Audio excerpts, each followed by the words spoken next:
ذرا سے اس طرف چلتا ہوں کہ جو آپ نے ارشاد فرمایا کہ تین چیزیں ہیں تشیعوں کو باقی رکھنے والی اس دور غیبت میں، ایک جذبہ شہادت ہے، دوسرا مہدویت ہے، تیسری چیز جو ہے وہ مرجعیت ہے.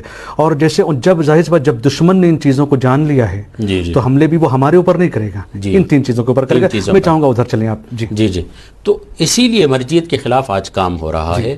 بہت زیادہ کوشش کی گئی کہ لوگوں کو مرجعیت کے مخالف کیا جائے، اور اسی مرجعیت کے نظام کو توڑنے کے لیے ایک چند لوگ خریدے گئے تاکہ مرجعیت کے خلاف وہ کام کریں. اور آپ نے دیکھا کہ اشارہ کیا گیا، بتایا گیا کہ MI6 کس طریقے سے کام کر رہی ہے مرجعیت کو کمزور کرنے کے حوالے سے.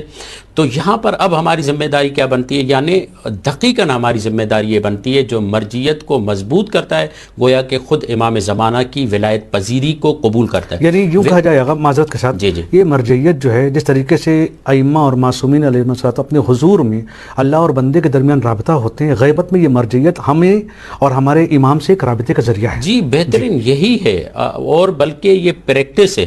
دیکھیں ابتدا میں جو ایک دور تھا جب امام تقریب کی ابتدا ہوئی تو وہاں پر محدث اور عوام کا معاملہ تھا.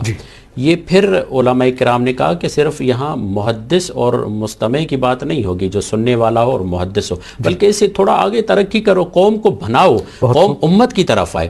یعنی جب تک یہ قوم امت نہیں بنے گی تب تک امام کا ظہور نہیں ہوگا. یہ طے شدہ بات ہے، یہ نظریاتی قرآن کا نظریہ ہے، آئیڈیالوجی ہے. قرآن صرف جہان بینی کی بات نہیں کرتا، آئیڈیالوجی یعنی جہان بانی کی بھی بات کرتا ہے کہ اس دنیا پہ کیسے عالمی حکومت قائم ہوگی. آپ دیکھیں نا خداوند متعال کہہ رہا ہے وَلَقَدْ كَتَبْنَا فِي الزَّبُورِ مِن بَعْدِ الذِّكْرِ أَنَّ الْأَرْضَ يَرِثُهَا عِبَادِيَ الصَّالِحُونَ، کہ ہم زمین پر اپنے صالح بندوں کو کیا بنائیں گے؟ زمین کا وارث بنائیں گے، انہیں حکومت دیں گے. اللہ کا یہ وعدہ ہے.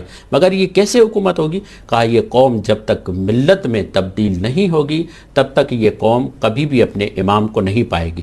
امام اور ملت کا رابطہ گہرا رابطہ ہے. ٹھیک ہے، یہ ملت بنے گی، امام ان کے درمیان آ جائیں گے. اور رسول خدا نے بھی یہ کام کیا، اس قوم کو امت بنایا ہے، ملت بنایا، امت بنایا.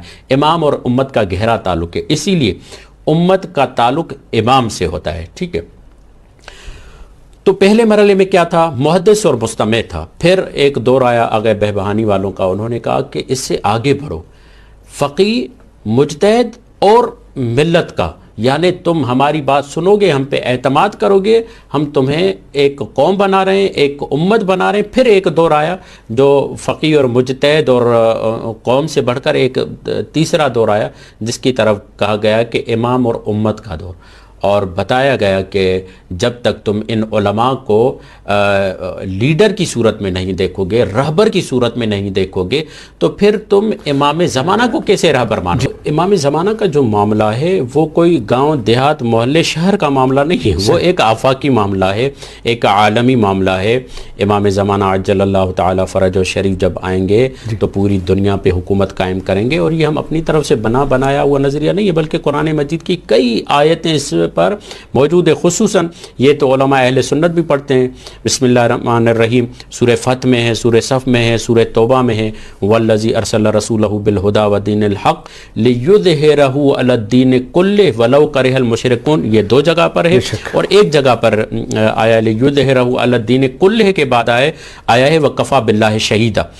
یعنی پروردگار اس بات پہ گواہ ہے کہ عالمی حکومت قائم ہوگی، امام زمانہ کے ذریعے قائم ہوگی. اب یہاں پر جو ہم اس بات کی طرف آ رہے ہیں کہ جب تک ہم امت نہیں بنیں گے، اس کی پریکٹس ہمیں کروائی گئی مراجعین کے ذریعے. آپ مرجع کو کتنا رہبر مانتے ہیں، آپ مرجع کی کتنی بات مانتے ہیں.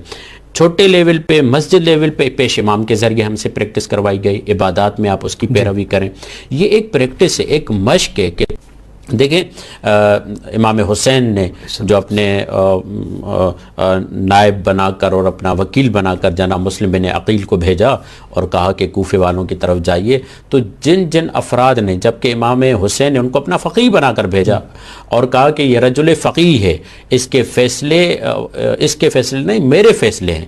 یعنی امام خود تاریخ میں یہ بتا رہے کہ ہم اپنے نائبین بناتے ہیں. نواب ارباب کے سامنے موجود ہے کہ جب وہ عوام سے رابطہ کرتے تھے تو رابطہ کرتے کرتے وقت ان کے لوگوں کو یہ پیغام ہوتا تھا کہ گویا کہ یہ امام کی طرف سے آئے ہوئے ہیں. ٹھیک ہے، تو یہ مسلم بن عقیل کی مخالفت نہیں ہے، خود امام حسین کی مخالفت ہے. یہ ان نواب اربع کی مخالفت نہیں ہے، خود امام زمانہ کی مخالفت ہے. یہ مراجعین کرام کی مخالفت ہے، یہ ان کی مخالفت نہیں ہے، بلکہ اپنے آپ کو امام کی ولایت سے دور لے جانے کا معاملہ ہے.